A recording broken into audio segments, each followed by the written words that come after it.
आज हम बात करने वाले हैं एक ऐसे त्योहार के बारे में जो दुनिया भर में अरबों लोग मनाते हैं, ईद उल अज़हा।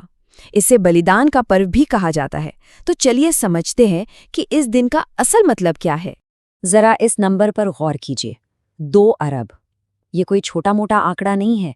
दुनिया भर में करीब करीब 2 अरब मुसलमान इस दिन को मनाते हैं। तो ये सिर्फ एक छुट्टी का दिन नहीं है, बल्कि आस्था और भाईचारे का एक बहुत बड़ा ग्लोबल सेलिब्रेशन है। किसी भी त्योहार को समझने का सबसे अच्छा तरीका होता है उसके नाम को समझना। तो ईद उल अज़हा ये एक अरबी शब्द है। इसमें ईद का मतलब है जश्न या त्योहार और अज़हा का मतलब है कुर्बानी। तो मतलब साफ है, ये कुर्बानी का, बलिदान का जश्न है। तो सवाल ये उठता है कि ये बलिदान की परंपरा, ये रस्म आई कहाँ से? इसकी जड़ें एक बहुत ही पुरानी और दिल को छू लेने वाली कहानी से जुड़ी हैं। एक ऐसी कहानी जो आस्था की सबसे बड़ी परीक्षा के बारे में है। ये कहानी है पैगंबर इब्राहिम की। इस्लाम में उन्हें एक बहुत ही ऊंचा दर्जा दिया गया है। कहते हैं कि ईश्वर ने उनकी आस्था की एक ऐसी परीक्षा ली जिसके बारे में आज हम सोच भी नहीं सकते। ये जो हम पढ़ रहे हैं, ये कुरान का एक बहुत ही भावुक हिस्सा है। जरा सोचिए, एक पिता और बेटे के बीच का ये संवाद। उनका ईश्वर पर भरोसा कितना मजबूत होगा कि वो सबसे बड़ी कुर्बानी के लिए भी तैयार हो गए। सही मायनों में यही इस कहानी का दिल है, वो अटूट विश्वास। लेकिन जैसा अक्सर होता है, ये रास्ता इतना आसान भी नहीं था। कहा जाता है कि शैतान ने इब्राहिम को बहकाने की, उन्हें रास्ते से भटकाने की पूरी कोशिश की ताकि वो ईश्वर का हुक्म ना माने। पर इब्राहिम अपनी आस्था पर डटे रहे। उन्होंने पत्थर मारकर शैतान को भगा दिया। और फिर ठीक उसी लम्हे जब इब्राहिम अपने बेटे की कुर्बानी देने वाले थे, एक चमत्कार हुआ।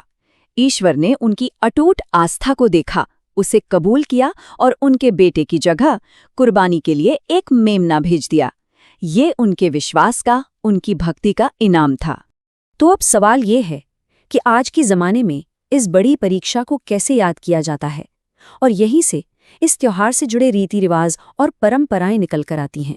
इस पूरी कहानी को आज के ज़माने से जोड़ती है एक बहुत ही अहम रस्म, जिसे उधिया कहते हैं। तो ये उधिया है क्या?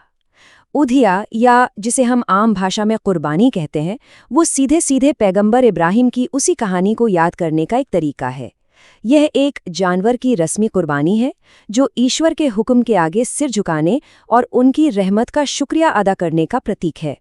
लेकिन देखिए, इस कुर्बानी का असली मकसद सिर्फ एक रस्म निभाना नहीं है। इसका असली मतलब तो बांटने की भावना में छिपा है। कुर्बानी के गोश्त को 3 हिस्सों में बांटा जाता है। एक हिस्सा परिवार के लिए, एक दोस्तों और रिश्तेदारों के लिए, और सबसे जरूरी तीसरा हिस्सा गरीबों और जरूरतमंदों के लिए। तो ये सिर्फ कुर्बानी की रस्म तक ही सीमित नहीं है। ईद उल अज़हा असल में पूरे समुदाय को, पूरी कम्युनिटी को एक साथ लाने वाला एक बहुत बड़ा ग्लोबल सेलिब्रेशन भी है। और एक दिलचस्प बात ये भी है कि ये त्योहार मक्का में होने वाली सालाना हज यात्रा के पूरा होने का भी प्रतीक है। जो लोग हज पर जाते हैं, वो भी इसी दौरान शैतान को पत्थर मारने की रस्म अदा करते हैं, बिल्कुल वैसे ही जैसे इब्राहिम ने किया था। तो जरा देखते हैं कि ईद का एक आम दिन गुजरता कैसे है। सबसे पहले दिन की शुरुआत होती है सुबह की एक खास नमाज से। उसके बाद कुर्बानी की रस्म होती है और फिर शुरू होता है दावतों का, मिलने जुलने का सिलसिला। परिवार और दोस्त साथ आते हैं और लोग एक दूसरे को तोहफे देते हैं, दान पुण्य करते हैं। मतलब ये दिन आपसी रिश्तों को और भी मजबूत करने का है। लोग एक दूसरे के घर जाते हैं, गले मिलते हैं, ईद मुबारक कहते हैं और मिलकर खुशियां मनाते हैं। ये एकता और भाईचारे का एक बहुत ही खूबसूरत मंजर होता है। तो इन सारी कहानियों, इन रीति रिवाजों और रस्मों के पीछे का असल मतलब क्या है? चलिए इस त्योहार की रूह को समझते हैं। अगर हम सार देखें तो ईद उल अज़हा हमें कुछ बहुत गहरी बातें सिखाती है। ईश्वर पर विश्वास रखना, त्याग की अहमियत को समझना, भाईचारे की भावना और हाँ, दूसरों की मदद करना। ये सिर्फ एक दिन का जश्न नहीं है, बल्कि ये उन बुनियादी उसूलों की याद दिलाता है जो इस्लाम की नींव हैं।